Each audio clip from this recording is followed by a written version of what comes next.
মানে কি এটা দীর্ঘদিন ধরে এইগুলো আসলে পরিষ্কার করা হয় নাই।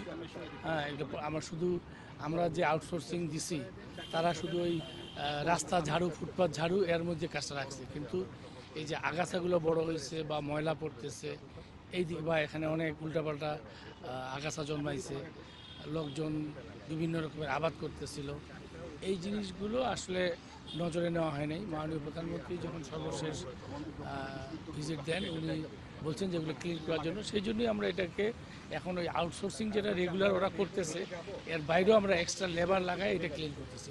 একবার যদি আমরা ক্লিন করি তখন আমাদের যে আউটসোর্সিং আছে এটা করতে যে কদিন সময় লাগে, 10 দিন, 15 দিন, 20 দিন যা সময় লাগে, এই কাজটা শেষ হলে পরে আমাদের যে রেগুলার আউটসোর্সিং তারা তখন তাদের রেগুলার মেনটেন্স কাজ করবে।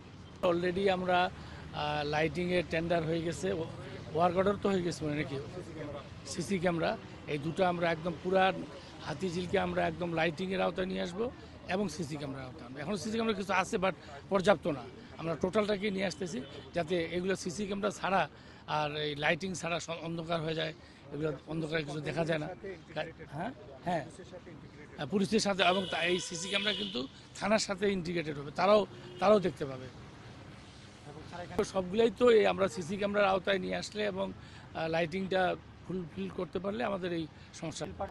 হ্যাঁ বললাম তো পুরা হাতির জেল অবশ্যই।